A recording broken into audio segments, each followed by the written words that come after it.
ಪ್ರತಿಯೊಂದಕ್ಕೂ ಅವರನ್ನು ಎಳ್ಕೊಂಡು ಬರುವಂಥದ್ದು ಇದರಿಂದ ಸರ್ ಏನು ಗೊತ್ತಾ ಸರ್ ಅವ್ರ ಅಭಿಮಾನಿಗಳೇ ಮಾಡ್ತಾರೆ ಅಂತ ನಿಮಗೆ ಗ್ಯಾರಂಟಿ ಇದೆಯಾ? ಒಂದೇ ನಿಮಿಷ ಆರೋಪ ಇಷ್ಟೇ. ಅವ್ರ ಅಭಿಮಾನಿಗಳು ಮಾಡ್ತಿದ್ರೆ ನಿಮ್ಮ ಹತ್ರ ಸರ್ಟಿಫಿಕೇಟ್ ಇದೆಯಾ? ಗೊತ್ತಿಲ್ಲ, ಅವರು ಯಾರು ಅಂತಾನೂ ಗೊತ್ತಿಲ್ಲ. ಅವ್ರ ಹೆಸರು ಹೇಳ್ಕೊಂಡು ಸರ್ ಇನ್ಸ್ಟಾಗ್ರಾಮಲ್ಲಿ 1000 ಜನ ಕ್ರಿಯೇಟ್ ಮಾಡ್ತಾರೆ ಅಕೌಂಟು. ಒಂದು ನಿಮಿಷ ಇರಿ. ಇನ್ಸ್ಟಾಗ್ರಾಮಲ್ಲಿ 1000 ಜನ ಕ್ರಿಯೇಟ್ ಮಾಡ್ತಾರೆ. ಹೆಸರುಗಳು ಏನೇನು ಬೇಕಾದ್ರೆ ಇಕ್ಕೊಬೋದು. ಸರಿನಾ? ಯಾವುದೋ ಬೇರೆ ಏರಿಯಾಗಳ ಹೆಸರು ಇಕ್ಕೊಂಡು ನಾವು ಬೇರೆ ಮೆಸೇಜ್ ಹಾಕ್ತಾರೆ ಹೊರತು ಇವ್ರ ಅಭಿಮಾನಿಗಳೇ ಮಾಡೋರು ಅಂತ ಏನು ಗ್ಯಾರಂಟಿ? ಸರ್ ರಮ್ಯ ಅವರು ಒಂದು ಮಾತು ಹೇಳ್ತೀನಿ ಸರ್, ತಪ್ಪು ತಿಳ್ಕೊಬೇಡಿ. ಇದ್ರ ಬಗ್ಗೆ ಯಾರು ಮಾತಾಡ್ತಿಲ್ಲ. ಅವ್ರಿಗೆ ಭಯ ಇರ್ಬೋದು, ನನಗೆ ಯಾವನಿಗೂ ಭಯ ಬೀಳಲ್ಲ, ಯಾವಳಿಗೂ ಭಯ ಬೀಳಲ್ಲ. ನಾನು ಓಪನ್ ಆಗಿ ಹೇಳ್ತೀನಿ ಕೇಳಿ. ಅವರು ಬಂದು ನಮ್ಗೆ ಈ ಥರ ಆಗಿದೆ ಅಂತ ಮಾತಾಡ್ತಿದ್ದಾರೆ. ಸೌಜನ್ಯ ಅನ್ನೋ ಕೇಸಲ್ಲಿ ಆ ಅಮ್ಮ ಎಲ್ಲೋಗಿದ್ರಿ ಸರ್? ಅವರು ಹೆಣ್ಮಗುನೇ ಅಲ್ವಾ? ನಾನು ಕೇಳ್ತಾರ ಸರ್? ಅವರು ಹೆಣ್ಮಗುನೇ ಅಲ್ವಾ? ಆ ಟೈಮಲ್ಲಿ ಏನಕ್ಕೆ ಬಂದು ಮಾತಾಡಿಲ್ಲ ಅವರು? ಇವ್ರ ಬಗ್ಗೆ ಏನೋ ಬಂತು, ಪ್ರಚಾರ ಬಂತು, ನಿಂತ್ಕೊಂಡ್ಬಿಟ್ರು. ಮಾಡಿ ನೋಡಿ, ಅವರು ಕಮೆಂಟ್ ಹಾಕಿರೋದು ಸರಿ ಅನ್ನೋದು ನಾವು ಒಪ್ಪಲ್ಲ. ಆದರೆ ಡಿ ಬಾಸ್ ಅಭಿಮಾನಿಗಳು ಯಾಕೋರು ಅನ್ನೋದಕ್ಕೆ ಏನು ಇದೆ ಸಾಕ್ಷಿ? ಈ ತನಿಖೆ ಇದೆ ಸರ್. ಅದಕ್ಕಿಂತ ಮುಂಚೆ ಪ್ರಚಾರಗಳು ಮಾಡ್ತಾವ್ರೆ, ಅವ್ರ ಅಭಿಮಾನಿಗಳೇ ಮಾಡ್ತಾವ್ರೆ. ಈಗ ಅವ್ರ ಮನ್ಸಿಗೂ ಬೇಜಾರಾಗುತ್ತೆ, ನಮ್ಮ ಬಾಸ್ ಮನ್ಸಿಗೆ. ಸರಿನಾ? ನೋಡಿ ಸರ್, ನಮ್ಮ ಬಾಸ್ ಮನ್ಸಿಗೂ ಬೇಜಾರಾಗುತ್ತೆ, ಅಭಿಮಾನಿಗಳಿಗೂ ಬೇಜಾರಾಗುತ್ತೆ. ನಾವು ಅವ್ರು ಏನು ಹೇಳ್ತಿದ್ರೆ ಅವ್ರ ತಾಳ್ಮೆಯಿಂದ ಇದ್ದೀವಿ ಸರ್ ನಾವು. ಯಾಕೆ ಗೊತ್ತಾ, ಇವಾಗ ನಾವೇನೇ ಮಾಡೋಕೆ ಹೋದ್ರು ಅವ್ರ ಹೆಸರು ಹಾಳಾಗೋಗುತ್ತೆ. ಒಂದೇ ಒಂದು ನಾವು ಮಾತಾಡೋಕೆ ಹೋದ್ರೂ ಅವ್ರ ಹೆಸರು ಹಾಳಾಗೋಗುತ್ತೆ. ನಾವೇನಕ್ಕೆ ಇದ್ದೀವಿ ಸುಮ್ಮನೆ? ನಮ್ಮ ಬಾಸ್ ಮಕ ನೋಡ್ಕೊಂಡು ಸುಮ್ಮನೆ ಇದ್ದೀವಿ ಸರ್. ಓಕೆನಾ? ಅದನ್ನು ಬಿಟ್ಟು ಸುಮ್ಮನೆ ಪ್ರಚಾರಗಳು ಮಾಡಿಕೊಂಡು ಮತ್ತೊಂದು ಹೇಳ್ಕೊಂಬತ್ತಾರೆ. ಅದು ನೀವು ಮೀಡಿಯಾದವರೇನೆ ಇದ್ರೆ ನೆಮ್ಮದಿಯಾಗಿರಬೇಕು ಅಂತ ಹೇಳಿದ್ರು. ಯಾಕೆ ಹೇಳಿದ್ರು? ಇದು ನಿನ್ನೆ ಮೊನ್ನೆ ಮಾತಲ್ಲ ಸರ್. ಇದು ನಿಮ್ಮ ಮೀಡಿಯಾದವ್ರಿಗೆ ಅವ್ರು ಅವತ್ತೇ ಹೇಳ್ಬಿಟ್ರು. ಇದು ಈ ಸ್ಟೇಟಲ್ಲ, ಔಟ್ ಆಫ್ ಸ್ಟೇಟಲ್ಲೂ ಓಡ್ತಾಯಿತ್ತು ಏನ್ರಿ ಮೀಡಿಯಾ ಅಂತ. ನಮ್ಮ ಬಾಸ್ ಹೇಳಿದ್ರಲ್ಲ ಸರ್, ಇವತ್ತು ವೈರಲ್ ಆಗೋ ಕಾರಣ ಏನು ಸರ್? ಈಗ ನಮ್ಮ ಬಾಸ್ದು ಒಂದು ವೈರಲ್ ಆಯ್ತಲ್ಲ ಸರ್, ಆಡಿಯೋ. ಅದು ವೈರಲ್ ಆಗೋ ಕಾರಣ ಏನು? ಕಳೆದೋಗಿತ್ತು. ಇವರೇನೆ ಅದನ್ನು ಹೈಲೈಟ್ ಮಾಡಿದ್ರು, ಇವರೇ ಅದನ್ನ ತುಂಬ ಇದು ಮಾಡಿ ನಮ್ಮ ಬಾಸ್ನ ಬಿಂಸಕ್ಕೆ ನೋಡಿದ್ರು. ಇವತ್ತು ಅದೇ ಟ್ರೆಂಡ್ ಆಗೋಯ್ತು. ಅವರು ನಮ್ಮ ಬಾಸ್ನ ನೆಗೆಟಿವ್ ತೋರ್ಸೋಕೋರು, ಬಟ್ ಅದೇ ಟ್ರೆಂಡ್ ಆಗೋಯ್ತು. ವೈರಲ್ ಮಾಡುತ್ತಾ ಇರೋ ಅವ್ರುಗಳೇ ವೈರಲ್ ಮಾಡಿದ್ರು. ಆಮೇಲೆ ಅವ್ನು ನೋಡ್ರೆ, ಪ್ರಥಮ್ ನೋಡ್ರೆ ಏಕವಚನದಲ್ಲಿ ಮಾತಾಡ್ತಾನೆ ನಮ್ಮ ಬಾಸ್ ಬಗ್ಗೆ. ಹಿಂಗೆ ವಿಗ್ಗು ಅಭಿಮಾನಿಗಳು ಸಾರ್.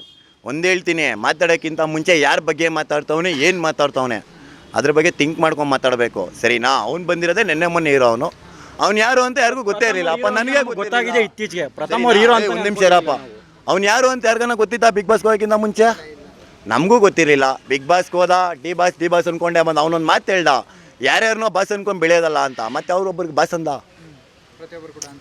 ಕರೆಕ್ಟಾ? ಅವ್ನು ಹೇಳಿದ್ನಲ್ಲ ಸರ್, ರೀಸೆಂಟಲ್ಲಿ ಅವ್ನು ವಿಡಿಯೋಗಳೇ ನೋಡಿ, ಎಲ್ಲರಿಗೂ ಬಾಸ್ ಅನ್ಕೊಂಡೈತಾನೆ. ಅವ್ನ ಥರ ನಾವು ಬಕೆಟ್ ಹಿಡಿತಾ ಇಲ್ಲ ಸರ್. ನಾನು ಓಪನ್ ಆಗಿ ಹೇಳ್ತೀನಿ ಕೇಳಿ, ಬಕೆಟ್ ಹಿಡಿತಾ ಇಲ್ಲ. ನಮ್ಗಿರೋದು ಒಬ್ಬರೇ ಬಾಸು, ಡಿ ಬಾಸ್ ಅನ್ಕೊಂಡೇ ಬೆಳೆದಿರೋದು ನಾವು. ಸರಿನಾ? ಇವತ್ತು ಅವ್ರ ಹೆಸರಲ್ಲೇ ಇದು ಮಾಡ್ತಾ ಇದೀವಿ ಹೊರತು, ಬಟ್ ಅವ್ರ ಹೆಸರು ಹಾಳು ಮಾಡೋಕೆ ಹೋಗಬೇಡಿ. ನಾನು ಕೇಳ್ತಾ ಇರೋದು, ಅವ್ರ ಅಭಿಮಾನಿಗಳೇ ಮಾಡ್ತವ್ರೆ ಅನ್ನೋದು ಏನಿದೆ ಸರ್ ಸಾಕ್ಷಿ ನಿಮ್ಮ ಹತ್ರ? ಸರ್ ಇವತ್ತು ಅವ್ರ ಅಭಿಮಾನಿಗಳೇ ಮಾಡ್ತವ್ರೆ ಅನ್ನೋದಕ್ಕೆ ಏನಿದೆ ಸಾಕ್ಷಿ ನಿಮ್ಮ ಹತ್ರ? ಮಾತಿದ್ರೆ ಡಿ ಬಾಸ್ ಹೇಳ್ಕೊಂತೀರಾ, ಇಲ್ಲ ಅವ್ರ ಫ್ಯಾನ್ಸ್ ಹೇಳ್ಕೊಂತೀರಾ? ನಿಮ್ಗೇನು ಸರ್ ಹಬ್ಬಕ್ಕೆ ಇವಾಗ ಮೀಡಿಯಾದವ್ರಿಗೆ ಏನು ಮಾತಿದ್ರೆ ಅವ್ರ ಹೆಸರು ತೊಗೊಂಡ್ರೆ ಒಳ್ಳೆ ಊಟ. ನನಗೆ ಗೊತ್ತಿರೋ ಪ್ರಕಾರ ಒಂದು ನಿಮಿಷ ವೆಜ್ ತಿಂತಿದ್ದವರೆಲ್ಲ ನಾನ್ ವೆಜ್ ತಿನ್ನಕ್ಕೆ ಸೆಟ್ ಮಾಡ್ಬಿಡ್ತೀರಾ. ಈಗ ಕಾಫಿ ಕುಡಿತಿದ್ದವರೆಲ್ಲ ಬಾದಾಮಿ ಮೇಲೆ ಕುಡಿತೀರಾ? ನಾನು ಓಪನ್ ಆಗಿ ಕೇಳೋದು. ಹಾಂ ಸರ್, ಒಬ್ಬ ಮನುಷ್ಯ ಕೆಳಗೆ ಬಿದ್ದಾಗ, ಒಂದು ನಿಮಿಷ, ಒಬ್ಬ ಮನುಷ್ಯ ಕೆಳಗೆ ಬಿದ್ದಾಗ ಸರ್ ತಪ್ಪು ಯಾರು ಮಾಡೇ ಇಲ್ವಾ? ಒಂದೇ ಒಂದು ನಿಮಿಷ ಸರ್, ತಪ್ಪು ಯಾರು ಮಾಡೇ ಇಲ್ವಾ ಪ್ರಪಂಚದಲ್ಲಿ? ಎಲ್ಲೋ ಕೊಲೆಗಳೇ ಆಗಿಲ್ವಾ? ನಾನು ಓಪನ್ ಆಗಿ ಕೇಳ್ತೀನಿ, ಎಲ್ಲೋ ಪ್ರಪಂಚದ ಕೊಲೆ ಆಗಿ ಧರ್ಮಸ್ಥಳ ಅಷ್ಟೆಲ್ಲ ಕೇಸ್ ಆಗೈತೆ. ಅದ್ರ ಬಗ್ಗೆ ಏನು ಮಾಡ್ತಿದ್ದೀರಾ ನಿಮ್ಮ ಮೀಡಿಯಾದವರು? ಸರ್ ಏನು ತೋರಿಸ್ತಾ ಇದ್ದೀರಾ ಸರ್? ಮಾತ್ರ 4 ಮೂಳೆ. ಒಂದು ನಿಮಿಷ ಇರೋಣ, ಮಾತಾಡೋ ಟೈಮಲ್ಲಿ ಸುಮ್ಮನೆ ಇದ್ಬಿಡ್ಬೇಕು. ನಮ್ಮ ಬಾಸ್ ಏನು ಹೇಳಿದ್ರು ಇದ್ರೆ ನೆಮ್ಮದಿಯಾಗಿರಬೇಕು. ಇವ್ರು ಮೀಡಿಯಾದವ್ರು ನೆಮ್ಮದಿಯಾಗಿರಕ್ಕೆ ನಮ್ಮ ಬಾಸ್ನ ಬಿಡ್ತಾ ಇಲ್ಲ. ಸರಿನಾ? ಅಭಿಮಾನಿಗಳನ್ನ ಬಿಡ್ತಾ ಇಲ್ಲ. ನೀವು ತೀರ್ಮಾನ ಮತ್ತು ಅಭಿಮಾನಿಗಳ ಒಂಥರ ಬೇಸರ ಅಂತ ಹೇಳ್ಬೋದು. ಬಟ್ ಅನ್ಕೊಂಡಿರಲಿಲ್ಲ ಯಾರು ಈ ಥರದೊಂದು ಘಟನೆ. ಸರ್ ಖಂಡಿತವಾಗ್ಲೂ. ಇನ್ನೊಂದೇನೆಂದರೆ, ನಾಳೆ ಖುಷಿ ಪಡೋ ದಿನ ಆಯಿತು. ಆಗಸ್ಟ್ 15ಕ್ಕೆ ಸಾಂಗ್ ರಿಲೀಸ್ ಇತ್ತು. ಖುಷಿ ಪಡೋಕನ್ನೋ ಅಷ್ಟರಲ್ಲಿ ಇವತ್ತು ಸೂತ್ಕನೆ ಆಗೋಯ್ತು ನಮಗೆ. ನಿಜ ಎಷ್ಟು ನೋವಾಗ್ತಿದೆ ಅಂದರೆ ಅಭಿಮಾನಿಗಳಿಗೆ ಹೇಳ್ಕೊಳಕ್ಕಾಗ್ತಿಲ್ಲ ಸರ್. ಅದನ್ನು ಪ್ರತಿಯೊಬ್ಬರು ಅದನ್ನು ಇವತ್ತು ನೋಡಿ ಎಂಜಾಯ್ ಮಾಡ್ತಾರೆ. ಅಭಿಮಾನಿಗಳಿಗಾಗ್ತಿರೋ ನೋವು ಹೇಳ್ಕೊಳಕ್ಕಾಗ್ತಿಲ್ಲ ಸರ್. ಈ ಥರ ದಿನ ಬರುತ್ತೆ ಅಂತ ಎಕ್ಸ್ಪೆಕ್ಟ್ ಮಾಡಿಲ್ಲ. ಬಟ್ ಕಷ್ಟ ಬಂದಿದೆ ಗೊತ್ತು. ನಾವು ಕೂಡ ಅದರಂತೆ ನಮ್ಮ ಬಾಸ್ ಜೊತೆ ಸ್ಪಂದಿಸ್ತಾ ಇದ್ದೀವಿ. ಯಾವುದೇ ರೀತಿ ಅವ್ರಿಗೆ ತೊಂದರೆ ಕೊಡ್ದಿರ, ನಾವು ಎಲ್ಲೋ ಹೆಂಗಂದ್ರೆ ನಾವು ಮಾತಾಡ್ದಿರ ನಮ್ಮ ಬಾಸ್ ಜೊತೆಗೆ ಸಪೋರ್ಟ್ ಮಾಡ್ತಾಯಿದ್ದೀವಿ. ನಮ್ಮ ಬಾಸ್ಗೊಂದು ಬೇಲಾಗಲಿ ಅಂತ ತುಂಬ ಆಸೆ ಆಯಿತು ಸರ್. ಆಗುತ್ತೆ ನನ್ನ ನಂಬಿಕೆ ಇತ್ತು. ಬಟ್ ಕಾನೂನು ಸರ್, ಅದನ್ನು ನಾವು ಮೀರೋಕ್ಕಾಗಲ್ಲ. ಹಾಗಾಗಿ ಕಾನೂನಿಗೆ ನಾವು ತಲೆ ಬಾಗಲೇಬೇಕು ಸರ್. ಇಲ್ಲ ಹೌದು, ಈಗ ಬೇಲಾಗಿ ಈಚೆ ಬಂದಮೇಲೆ ಸರ್, ಇವತ್ತಿನವರೆಗೂ ಅವ್ರು ಎಲ್ಲಾದರೂ ಒಂದು ಕಡೆ ಹೊರಗಡೆ ಓಡಾಡಿದಾರಾ? ಇಲ್ಲ ಯಾರ ಜೊತೆ ಸೇರಿದಾರಾ ಸರ್? ಇರೋ ಫಾಲೋವರ್ಸ್ನೂ ಕೂಡ ಅನ್ಫಾಲೋ ಮಾಡಿ ಝೀರೋದಲ್ಲಿದ್ದಾರೆ. ಯಾರು ಸವಾಸ ಬೇಡ, ಯಾರು ಸವಾಸ ಬೇಡ, ಯಾರು ಸಂಘ ಬೇಡ, ದೂರ ಇರಬೇಕು. ನಾನಾಯಿತು, ನನ್ನ ಕೆಲಸ ಆಯಿತು, ನನ್ನ ಅಭಿಮಾನಿಗಳಾಯಿತು, ಅಷ್ಟು ಬಿಟ್ಟರೆ ಅವ್ರಿಗೆ ಯಾವುದೂ ಇಟ್ಕೊಂಡಿಲ್ಲ ಸರ್. ಅಂಥ ವ್ಯಕ್ತಿ ಮೇಲೂ ಕೂಡ ಅಲ್ಲೆಲ್ಲರೂ ಹೋಯ್ತು ಅಂದರೆ, ಓ ನೋಡ್ದ ಅವ್ರು ಹಂಗೆ, ಓ ನೋಡ ಇವ್ರು ಹಿಂಗೆ. ಸರ್ ನೀವು ಮೀಡಿಯಾದವ್ರು ತೋರಿಸೋದು ಹೆಂಗಿದೆ ಅಂದರೆ, ನಮ್ಮ ಬಾಸ್ ಎಲ್ಲೋ ಏನೋ ಅವ್ರು ಕುಂತ್ಕೊಳ್ಳಬಾರ್ದು, ಅವರು ಕುಂತ್ಕೋಬಾರ್ದು, ಇಲ್ಲ ಎಲ್ಲೂ ನಿಂತ್ಕೋಬಾರ್ದು. ಒಂದೇನೋ ತಿಂತಾಯಿದ್ರೆ, ಓ ಏನು ಹಿಂಗೆ ತಿಂತವ್ರೆ, ಎಂಜಾಯ್ ಮಾಡ್ಕೊಂಡು ತಿಂತವ್ರೆ, ಆ ಫೀಲಲ್ಲಿ ಬಿಲ್ಟಪ್ ಕೊಡ್ತೀರಾ. ಬಟ್ ಆ ಮನುಷ್ಯ ಹೊಟ್ಟೆ ಊಟನೂ ಮಾಡೋಂಗಿಲ್ವ ಸರ್? ಸರ್ ಊಟ ಮಾಡೋದು ಕೂಡ ತಪ್ಪು ಅಂತ ತೋರಿಸ್ತಿರಲ್ಲ ಸರ್ ನೀವು ಮೀಡಿಯಾದವ್ರಿಗೆ. ಏನು ಸರ್ ಬಂದಿರೋದು? ಅಂದರೆ ನಾಳೆ ಸಾಂಗ್ ಇದ್ರೆ ನೆಮ್ಮದಿಯಾಗಿರ್ಬೇಕು ಅನ್ನುವಂಥದ್ದು ಒಂದು ಲೈನ್ ಇದೆ ಅದರಲ್ಲಿ. ಸರ್ ಆ ಲೈನು ಕೂಡ ಹೇಳ್ತೀನಿ ಕೇಳಿ. ಅದೇ ಇವತ್ತು ಎಷ್ಟೋ ಜನಕ್ಕೆ ಬೆಂಕಿ ಇಟ್ಕೊಂಡಾಗಿದೆ, ಎಷ್ಟೋ ಜನ ಬರ್ನ್ ಆಗಿದೆ. ಇದ್ದರೆ ಅವ್ನು ನಮ್ಮ ನೆಮ್ಮದಿಯಾಗಿರಬೇಕು ಸರ್, ಅದು ಸತ್ಯನೇ. ಯಾಕೆ ಅಂದರೆ ಮನುಷ್ಯ ಅಂತ ಹುಟ್ಟಿದ ಮೇಲೆ ಸರ್ ನೆಮ್ಮದಿಯಾಗಿರೋದನ್ನು ಕಲಿಬೇಕು, ಇಲ್ಲ ನೆಮ್ಮದಿಯಾಗಿರೋದನ್ನು ಕಲಿಯೋದನ್ನು ಟ್ರೈ ಮಾಡಬೇಕು. ಇವ್ರುಗಳು ಯಾವುದಕ್ಕೂ ಬಿಡ್ತಾ ಇಲ್ವಲ್ಲ ಸರ್. ನಮ್ಮ ಬಾಸ್ನೂ ಕೂಡ ಸುಮ್ಮನಿರೋ ಬಿಡ್ತಾಯಿಲ್ಲ, ಅಭಿಮಾನಿಗಳ್ನೂ ಸುಮ್ಮನಿರೋ ಬಿಡೋಲ್ಲ.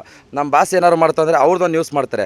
ನಾವೇನಾರು ಒಂದು ಮಾತಾಡೋಕೆ ಹೋದರೆ, ಓ ಇವರು ಪುಂಡಾಟಿಕೆ, ರೌಡಿಗಳು, ಇವರು ಅನ್ಎಜುಕೇಟೆಡು, ಇಲ್ದಿರೋದೆಲ್ಲ ಬಿರುದುಗಳ್ನ ಇವರೇ ಕೊಟ್ಬಿಡ್ತಾರೆ. ಏನು ಇವ್ರ ಅಪ್ಪ ಬಂದು ನಮ್ಗೆ ಊಟ ಹಾಕಿದ ಅನ್ನೋ ಥರ ಅಭಿಮಾನಿಗಳ್ನ, ನಮ್ಮ ಬಾಸ್ನ ಅವರೇ ಸಾಕ್ತಾಯಿದ್ದೀವಿ ಅನ್ನೋ ಥರ ಬಿಲ್ಟಪ್ ಕೊಡ್ತಾರೆ. ಯಾಕಂದರೆ ಸರ್ ನಾವು SLC ಮಾಡಿದ್ದೀವಿ ಸರ್. SLC ಏನು ಎಜುಕೇಷನ್ ಅಲ್ವಾ ಸರ್? ಅದು SLC ತಾನೇ ನಮ್ಮ ಬಾಸ್ ಮಾಡೋದು. ಮತ್ತು ಇವತ್ತು SLC ಮಾಡಿದ್ರು ಕೂಡ ಈ ಮಟ್ಟಕ್ಕೆ ಬಂದಿದ್ದಾರೆ ಅಂದರೆ ಬುದ್ಧಿ ಇಲ್ದಿರಲ್ಲ, ಎಜುಕೇಷನ್ ಇಲ್ದಿರಲ್ಲ, ಅಷ್ಟು ಶ್ರಮಪಟ್ಟು ಮೇಲೆ ಬಂದಿರೋದು. ಇವ್ರುಗಳು ಅನ್ಎಜುಕೇಟೆಡು, ಎಜುಕೇಷನ್ ಇಲ್ಲ, ಯಾವುದೋ ಒಂದು ಬಿಚ್ಚಾಕೊಂಡು ಮಾತಾಡೋರು ಬಂದವ್ರೆ. ಅವರು ಏನೋ ಹೀರೋ ಆಗಬಾರ್ದಾಯ್ತು, ರೌಡಿ ಆಗಬೇಕಾಯ್ತು ಅಂತ ಮೆಟ್ ತಗೊಂಡು ಹೊಡಿಬೇಕಲ್ವ ಸರ್ ಅವರಪ್ಪ? ಏನು ಸರ್ ಇವತ್ತು ಅವ್ರು ಮಾಡಿರೋ ಸಾಧನೆಯಲ್ಲಿ 28 ವರ್ಷ ಸರ್, ತಮಾಷೆ ಅಲ್ಲ, 28 ವರ್ಷ ಮನುಷ್ಯ ಬೆವ್ರು ಸುರಿಸಿಲ್ಲ, ರಕ್ತ ಸುರಿಸಿ ಬೆಳೆದಿರೋದು ಸರ್. ಅಷ್ಟು ಕಷ್ಟಪಟ್ಟಿದ್ದಾರೆ, ರಾತ್ರಿ ಹೋಗ್ಲು ಅಂದಿರ. ಇವತ್ತಿಷ್ಟು ಅಭಿಮಾನಿಗಳನ್ನ ಸಂಪಾದನೆ ಮಾಡಿದ್ದಾರೆ ಅಂದರೆ ಸರ್, ಯಾವನ್ನಾದರೂ ಈ ಮಟ್ಟಕ್ಕೆ, ಈಗ ನಾರ್ಮಲ್ ಮನುಷ್ಯ ಈ ಮಟ್ಟಕ್ಕೆ ಇವತ್ತು ಪ್ರೆಸೆಂಟ್ ಬೆಳೆಯೋಕ್ಕಾಯ್ತದ ಸರ್? ಅವತ್ತಿಂದ ಇವತ್ತವರೆಗೂ ಕಷ್ಟಪಟ್ಟು ಬೆಳಿಬೇಕಂದ್ರೆ ಸುಮ್ಮನೆನಾ ಸರ್ ಅದು? ಆ ಮನುಷ್ಯನ ಬಗ್ಗೆ ಸೆಕೆಂಡ್ ಆಫ್ ಆಲ್ ಒಂದು ಈಸಿಯಾಗಿ ಮಾತಾಡ್ತಾರೆ, ಏನೂ ಇಲ್ಲ ಸರ್. ಆ ಕಷ್ಟ ಅನ್ನೋದು ನಿಮಗೆ ಗೊತ್ತು ಸರ್. ಇವತ್ತು ನಿಮ್ಗೇನಾರು 1000 ರೂಪಾಯಿ ಸಂಪಾದನೆ ಮಾಡ್ತಾರೆ ಅಂದರೆ ಎಷ್ಟು ಕಷ್ಟಪಡೋಕು. ಇವತ್ತು ಆ 150 ರೂಪಾಯಿ ಬಾಟಾಯಿಂದ ಇವತ್ತು ಈ ಮಟ್ಟಕ್ಕೆ ಬೆಳಿಬೇಕಂದ್ರೆ ಸರ್ ಯಾರ ಕೈಲೂ ಸಾಧ್ಯ ಇಲ್ಲ. ಯಾವನ ಬೀದಿಲಾಗ ನಾಯಿಗಳು ಬಂದು ನಮ್ಮ ಬಾಸ್ ಬಗ್ಗೆ ಮಾತಾಡ್ತಾರಂದರೆ ಸರ್ ನಾವು ಸುಮ್ಮನಿದ್ದೀವಿ. ಯಾಕೆಂದರೆ ಬೇಡ, ನಮ್ಮ ಬಾಸ್ ಹೇಳಿದರೆ ಯಾರು ಮಾತಾಡಿಸ್ಬೇಡಿ, ಯಾರು ಸವಸಕ್ಕೆ ಹೋಗ್ಬೇಡಿ, ಯಾರು ಇದಕ್ಕೆ ಹೋಗ್ಬೇಡಿ, ನಮ್ಮ ಬಾಸ್ಗೆ ನಾವು ಸ್ಪಂದಿಸ್ತಾ ಇದ್ದೀವಿ. ಯಾಕೆಂದರೆ ನಮ್ಮ ಬಾಸ್ ಹೆಂಗ ನಾವು ಹಂಗೆ ಸರ್. ಇದ್ದರೆ ಅವ ನಮ್ಮ ನೆಮ್ಮದಿಯಾಗಿರಬೇಕು. SSTV ಸಿನಿಮಾ ಜಗತ್ತಿನ ಕ್ಷಣ ಕ್ಷಣದ ಸುದ್ದಿಯೊಂದಿಗೆ.